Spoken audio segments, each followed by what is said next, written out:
Welcome back to another episode of What Are You Made Of with your boy, the unstoppable Mike C-Roc. I'm in the house today with a friend of mine I just actually met. We go through sometimes booking things and to get people on the show. And, I've met some of the most awesome people through this method.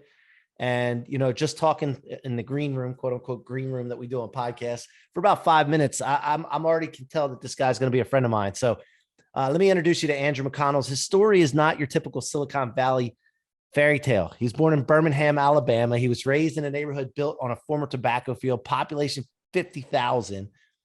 And through Stoicism and Southern grit, he managed to graduate at Harvard College, Harvard Law School, and University of Cambridge with honors, all while becoming a member of the USA open water swimming national team and earning an international bronze medal in the process. He's also been involved with a lot of other things we're going to get into here.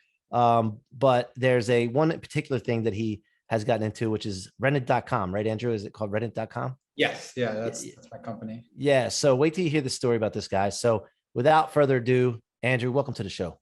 Thank you so much, Ciorrocco. It's great to be here. So before we get into all the stuff that you do and all the stuff that you've done, we always like to talk about what people are made of. We want to know the ingredients. So let me ask you that question now. Andrew, what are you made of? Made of, it's a recipe blended over the years, right? Like you taste a little bit and you add a little bit, and then you taste and you say, oh, this is unbalanced. And so I think I'm made up of a product of some incredible people I've gotten to be around and learn from, some amazing experiences that I've gotten to be able to take part in, and some mistakes, right, that I was able to learn from. And so that made me, there were times in my life, like you talked about the bio, that I define myself as, oh, I'm an athlete, right? Right. Then you get injured, something changes. You're not competing at the same level. Okay, if I'm not that, then what am I? Well, I'm a student. Well, okay, if you graduate, then what are you then? Oh, I'm a lawyer. Okay, if I'm not practicing law, what am I? I'm a CEO or I'm a writer. And I think I'm made of a growth mindset, and a lot of curiosity that is just never going to be static, right? Never going to be still, never going to be static. And is always looking to learn and grow and share my growth and learning journey with others if it can benefit them. And you're also intelligent. I mean, you went to Harvard, so let's face it, there's some intelligence there, like higher level intelligence. It's not that good, right? Because I had to stay twice. They didn't let me get out the first time, so I had to go do another one. It's like the remedial. You got to go into law school. You didn't do it the first time. Yeah, well, actually, you got in, so I think that's it. I don't care how many times it took to get through it, but nonetheless, can you talk about that for a second before we get too deep in the other things? 100% agree with you, what you're made of, man. You just answered that question better than most people do. But when you went to Harvard, first of all, when you were a kid, just imagining, was that something you were shooting for in high school? It was something at that time. It was my family was shooting for it, honestly, a lot more. So like I said, at that time, I was very much an athlete, right? That was when I was on the national team. That was my big focus. I had made the national team summer after my senior year in high school, and actually tried to defer a year and said, hey, I'm just going to move out to Hawaii and train. I'm not going to college. My parents said, Harvard, you never received that letter. Ignore that.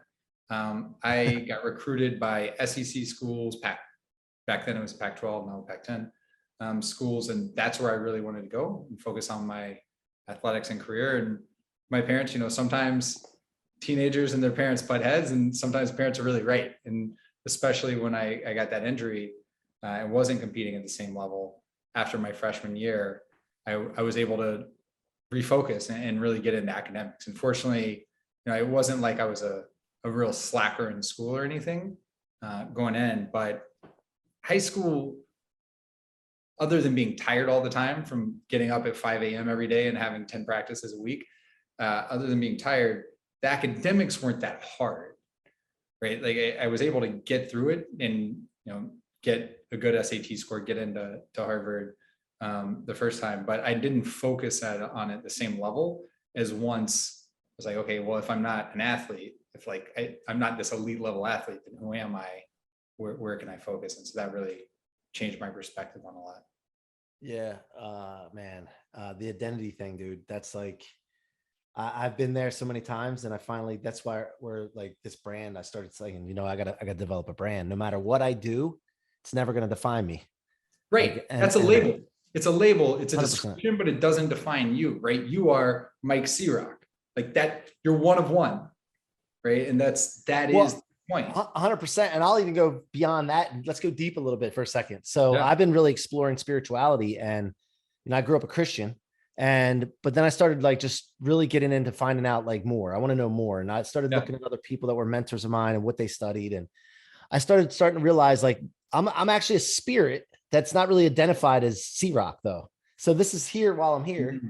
And this is just some things that I've come to realize, and it's not true for everybody. That's fine. But I'm 5'7". I mentioned this earlier. I think in the green room, my son's huge and I'm short. So I don't know where I got the size from, but my spirit, my beingness is like just infinite, man. And so this has helped me achieve so much and more to come. But I also help other people with that same thought process. And you talk about stoicism here. Yeah. Like you're made of stoicism as well, right? I mean, let's face it, like stoicism is a noun. Yeah. So you're made of stoicism. Can you talk about that and why that's brought up in your bio? Yeah. Well, the bio, a lot is the book kind of behind me. So hit Wall Street Journal bestseller list. It's first week out. So excited on that. But it's like, get out of my head, creating modern clarity using Stoic wisdom.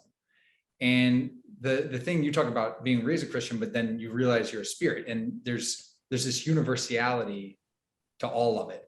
And those Stoics in the title, the book references Buddhism and Taoism and Judaism and Christianity, because a lot of these religions in different places, different times, came to the same universal truths because they're true to human nature. It's how we evolved. It's how our brains evolved. And you use the word eternal. It is eternal because this is what we are. And so that's the book really looks at, and I went on this journey of like, wait, why is my mind working like this? Why am I acting like this? Why am I looking around? And we know we can't own our body, right? If in the last 2 years taught us anything, a little virus can come in and take it over. Like, we don't own this. This is this vessel we have for a period of time. We don't own any material item we have. It's going to wear out. It's going to break. We could be a Russian billionaire and somebody could take our yacht tomorrow, right? Like, we can't own anything other than something that we had at birth, and that's our mind and our mindset. People, maybe drugs and other things down the line, they'll figure out how to take that from us. But right now, no one's figured that out. That's the one thing we can own. And yet, if you spend your day watching people and watching yourself, how much of the time are you exercising ownership versus being a tenant, being a renter? You gave your mind to Instagram. You gave your mind to that thing that your client said last week that you're still thinking about. You gave your mind to that argument you had with your wife last night. And you're left as a tenant of the only thing you ever own. And so that's really what got me deeper into Stoicism, is just trying to find, why is this? Like, this is the one thing I really should be good at knowing, and I'm not. And why is that? And so I went on this real long journey of getting into the science, getting into ancient philosophies and religions of like, okay, if this is the problem, why? And then how do you solve it? Now, was this all books, or did you go visit places? I mean, I definitely have visited places, like been to a lot of Buddhist, Hindu temples. In college, like I'd go to Catholic service, I'd go to temple with my Jewish friends. Like, it's been that religious bent of wanting to learn about religions and cultures have always been there, right? So read the Bible more than once, read the Tanakh, read the Mahabharata, read the Tao Te Ching, annually read meditations 2 or 3 times a year, and a bunch of other Stoic books. So it's just something that's been part of my lifelong learning journey. But then really getting to see what is it that they're solving for. The pandemic really showed it to me in a new light that hadn't clicked before. Now, for those of you wondering what Stoicism is, I put up the definition because that's what I do. I always like to make sure I understand words. Yeah. And I know that word, but I always like to make sure. So for those of you listening, the endurance of pain or hardship without the display of feelings and without complaint. Right. And then the second definition is an ancient Greek school of philosophy founded at Athens by Zeno of Citium. Yeah. And the school taught virtue, the highest good is based on knowledge, and the wise live in harmony with the divine reason that governs nature and are indifferent to the vicissitudes of fortune and two of pleasure and pain. Okay. So knowing that now after what we just talked about, guys. So Can I do a pause on that for a second? Absolutely. So those two definitions to me are actually two different things. So the first one is Stoicism with a lowercase s. And so that is the one that can be a little pejorative, where people think, oh, it's a Stoic. They have no feelings. They have no emotion. They have nothing, right? And then the Stoic and Stoicism with a capital S is that second one. It is the philosophy. It is saying, hey, let me focus on what is in my control and what is not. So when it says living in accordance with nature, how many people complain about the weather? Oh yeah. How many people have any control whatsoever on the weather? Yeah, right? Nobody. Are you going to be a person that complains about the weather, or you live in accordance with it? You say, hey, it's a beautiful rainstorm today. Hey, it's a beautiful hot day. Hey, it's a beautiful cold day, right? And so that is where Stoicism really separates out that world and our universe that we're operating in of what is in my control and what is not. And let me focus my mind and time on what's in my control. Because I'm not going to be a tenant in my mind and give ownership to all these things that I don't control in the first place. 100%. So I've been talking a lot about this, Andrew, about suffering well and trying to figure out ways that when you're in tough times that, or you consider quote unquote, that would normally be tough times, setbacks, discouragement. I mean, I wrote this book called Rocket Fuel, Convert Setbacks, Become Unstoppable. But I've really been leaning into this idea of like, okay, I have a mortgage business. That's one of my businesses, right? Rates have skyrocketed recently in a short period of time, right? Business is going down 50, 60, 70%. But yet I don't feel like I used to feel back in the day when this happened or something like this happened. I feel happy. I feel joyous. And I just know I'm in control no matter what. So like, I've been talking about this with my team, like, guys, if we can just figure out how to be happy and joyous in these times, not in denial. Okay. Right. But feeling good no matter what, not tied to the results, not tied to the outcome with emotions, we can be unstoppable. Like our lives, think about how good our lives can be, right? Is this where you're coming from? 100%. I mean, C-Roc, you just labeled off 3 or 4 chapters in my book, 1. But 2, like we went through the exact same thing. Rented.com, we are pricing and revenue management for vacation rentals. Go back to February, March of 2020. Travel was illegal. It went to zero. We had clients going out of business. And so every investor I had, every client, every employee freaking out. Andrew, what's going to happen? Are we going to be able to travel? And I just said, look, this is all going to be dependent on what the virus does, what governments do, and then what travelers do based on 1 and 2. Of those, which ones do we control? I said, well, we don't have any control on any of those. Like, okay, exactly. We may have some influence on the government side. So we lobbied the governor of Florida to reopen vacation rentals, which they did, right? Like, what do I control? We control how we serve our clients. We cut all their prices in half. We said, look, you're not making money. We're gonna take that hit with you right now. So 3-4 months later, they came back and said, everybody told us they were in this with us. We were all in this together. You were the only company that had any action to show you were in it with me. Everybody else, they send me the same bill every month, right? You said, no, we're in this together. We're going to get in this together. And so that was the whole time framing the team. Don't be in denial. Don't pretend this isn't happening. But are we going to spend our time looking at the Johns Hopkins site's number of cases? Or are we going to spend our time, this is what we control and this is what we influence. And that's what's going to get our time and our mind. Because that's where we can change the world. 100, man. 100. Like one of my mentors, Brandon Dawson, talks about he calls it the 3 A's and he always adds a 4th. I don't know. I don't understand that part, but anyway, he talks about acknowledging, accepting, and then act. Yeah. And then the last A he always throws in is attack speed, right? Okay.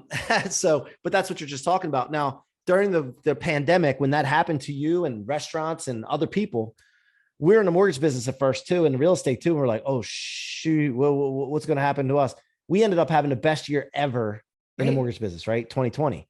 But I'm watching all my friends that are going through all this, and I'm helping and doing anything I can to coach them and console them and lift them up and whatever I can do, supporting restaurants. But then I'm also watching the ones that elevated through it and the ones that didn't and went out of business, right? And the restaurants, for example, the ones that figured out delivery, the ones that figured out some of the other things that they maybe didn't have as a revenue source before. and they started getting creative. They didn't panic and get all emotional. They started getting creative and acted, right? So I started watching that, and I'm like, well, some point the mortgage business this is going to happen to us at some point. Yeah. And I got to be ready for it. So that's when I started really leaning into this brand, leaning into the tech. I have 2 tech companies now, leaning into all this other stuff, because I knew if I could get a head start on this, then when I get into this, it'll be a lot easier to be stoic. Yeah. Well, because right? the crisis, right, can be something that's happening to you. Oh my God, my life, this is happening to me. Or no, you are the hero of your own journey, C-Roc. You're saying, I'm going to write this story. Yep. Right? I'm looking ahead. Here are the things that can go wrong. Let me start setting up my world to be in a good position for it. And then you're ready when the opportunity comes. It's not a crisis, it's an opportunity. Yep. It's an opportunity to test yourself, right? Like, think about Vladimir Zelensky. This guy was he was a television star, right? He was an actor. Yep. It was not a well-received president. People did not think highly of the guy. And then he's hit with the most difficult thing anybody could be hit with. And he is a mountain. That guy is one of the most impressive human beings. No one knew, including him, what that man was made of until it was put to the test.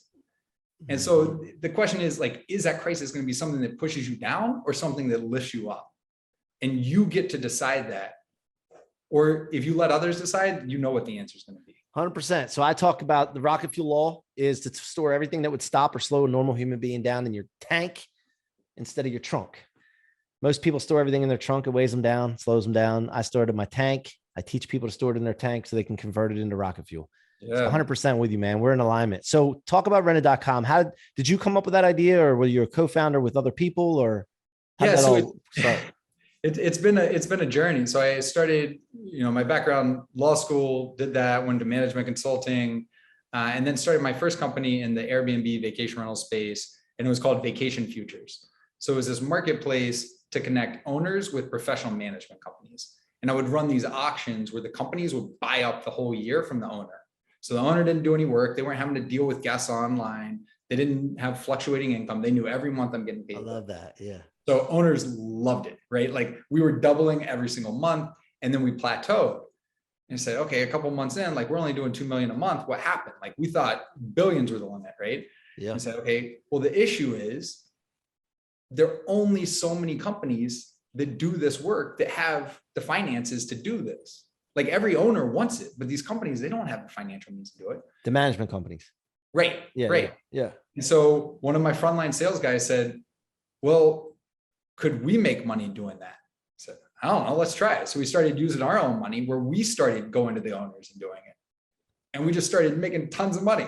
We said, okay. So we went and raised this whole fund. I started a new company, Rented Capital, and I leased up thousands of properties all over the world, where I was doing this myself with my company, not me. Like, yeah. But you started a fund, raised money, right? Yeah. Yeah. And then we were doing it. And we're working with these local management companies and saying, they're really good at the guest services, at the hospitality, at making people feel welcome in these homes, but they don't have data scientists. They don't have revenue management like the hotels do, like the airlines do. What if we started taking that on for them? We'd get that upside, because these are our properties. So we started doing it, and we were doubling revenue.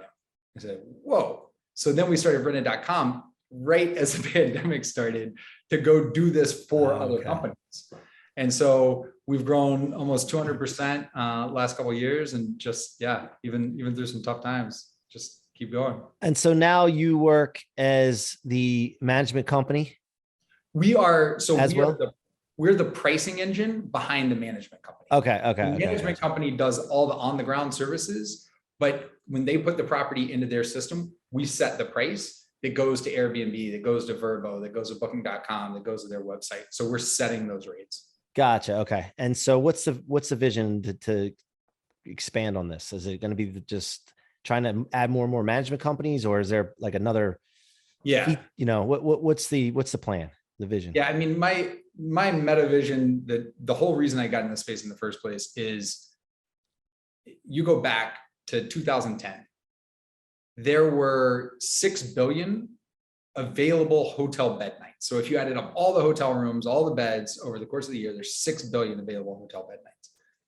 That same year, unused second home, investment home, just property bed nights, there were 7.2 billion. We never needed to go make that concrete, to go make that steel, to go cut down the trees, to go build these hotels. We had everything we needed sitting there waiting already. And it made me realize we don't need more things. We need to use the things that we have better. And the way to do that, like Uber did, like Airbnb did, is to let people make money from it and to professionalize it. And so what my driving vision is, let's make better use of the things by giving the right technology, tools, and talent to these local companies that are these subscale local companies doing the operations, making better use of the things we already have. Wow, man. And have you gotten into RV parks yet, or campsites?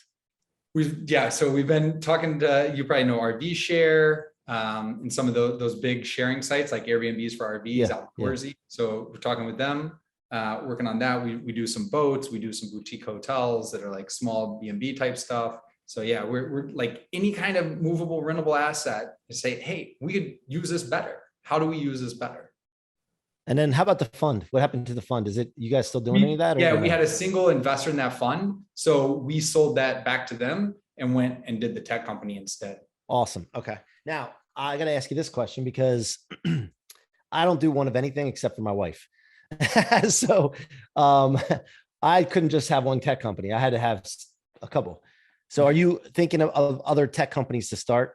Are you investing in other tech companies, or are you looking maybe just to take rented and then branch off of rented? Yeah, so I'm a Techstars mentor and a Techstars social impact mentor. And so I end up advising a bunch of companies, and then I'm on official advisor working in 5 or 6 other tech companies. And then besides rented, I recently moved, or in 2020, we moved to Bermuda. And so I have a local business partner. We're trying to start a company out there. So yeah. You said you moved to Bermuda? Yeah, we moved. I'm back in Atlanta today, but we in 2020, my wife and daughter and I will move to Bermuda. Oh my goodness. What's that like? It's amazing, man. This background there would be our steps going in the water. Because I was an open water swimmer. So I swim in the ocean every single day. Every single day. Wow, man. Like, and do you ever feel like disconnected, like in a bad way? I know it's a good way you feel disconnected, but yeah, I mean, there are benefits to being in person, right? So I come back and do the conferences and get in front of people. Yeah. It's an interesting balance. It has made me question different pieces, but it's, I was born in a town of 50,000 people. Now I live on an island that's basically 50,000 people. I'm moving out of a city with 7 million. So it's, oh my gosh, it feels different. It definitely feels different. And Bermuda is the one that's right off the coast of the east coast of the Middle Atlantic, right? Yeah, I mean, it's like 1,000 miles. It's but I'm saying like parallel, not parallel, but right. Yeah, same latitude as like Charleston. Yeah. So we're not near. So like if you went down to the Caribbean, you're near other islands, like you're part of this community. Yep. It's this random rock in the middle of nowhere. Yeah, I'm looking at it. Wow, man. Yeah, and then it's windy a lot there. Yeah, it's not so bad. No, I mean, wow, dude, I love it when I go to the Caribbean. I feel like, man, this is like heaven. This is where I belong. So again, let me go back to religion for a second. I'm thinking about this stuff recently. I think all the time, man. Right. Yeah. And I'm thinking to myself, like, if there were, cause I don't know for sure, but if there were past lives, I think I lived in those areas. Yeah. And that's why I feel like a turtle, the turtles crawl back to the water, the crabs. Yeah. Getting home. Like I'm going back to the Caribbean. So as we wind this down, Andrew, I'm enjoying the conversation here, man. I appreciate you being on the show today. What, as far as the book goes, it's coming out when? It's out. Yeah. It just came out. I mean, it's already a Wall Street Journal bestseller. Okay. Like it is out. People are buying it. And yeah. And they can go to Amazon and get it, right? That's the best Amazon, place? Barnes and Noble, anywhere it's on audiobook, Kindle, hardcover, like all of it. Okay. I see it now. It's called Get Out of My Head, Creating Modern Clarity with Stoic Wisdom. Let's go get that book, guys. Go support Andrew. Tell him that you saw him here. And look, Andrew, I want to do some things with you in the future here, man. Just to let everybody know too, while we're on here, I don't wait till we shut the show off. I'll tell you now, we're involved with something called Project 10K. And Project 10K's mission is to build, scale, and sell 10,000 tech companies in 10 years. And we are doing it through starting several hubs throughout the world, what we call tech hubs, where they're kind of like, a cool chamber of commerce. Yeah. And Okay. each individual city has their own investors in that city. They have their politicians that'll help. They have tech ideas coming through that people can pitch, and the community can support that hub. And that hub will launch tech companies. Yeah. And we have the whole system that my partner Jared Yellen's putting together. Do you know Jared Yellen by chance? Don't. Okay, so look, we got to talk. I got to connect you with him so you guys can talk, because you'll love him, and there's definitely some synergies here. We can do something together in the future. But if there's anything I can ever do for you, man, just let me know. I know we talked about some things earlier on, but I want to thank you for coming on here. I love your story. Unfortunately, these shows are only 25 minutes long, or I'd roll forever. So, but thanks again, Andrew. I appreciate you, man. Yeah, and I would throw out, and maybe it's in the show notes, my website, mandrewmcconnell.com. So if you want a free preview of the book, free worksheet that has all the exercises, just to see if it's up your alley, that's all available for download for free. And say that again. It's McConnell. McConnell.com. Okay. MandrewMcConnell.com. Guys, go check it out. And thank you for being here today. Thank you for subscribing to the What Are You Made Of podcast. Keep coming back. Watch out for Blueprinted, our new tech platform that we just launched, which gives you step-by-step guides to achieve anything. It's a marketplace. If you know how to do something, you can put your step-by-step guide up there instead of a course. Get rid of all the fluff. Just get to the point and help people achieve results and monetize an impact off of your knowledge. Until next time, be unstoppable.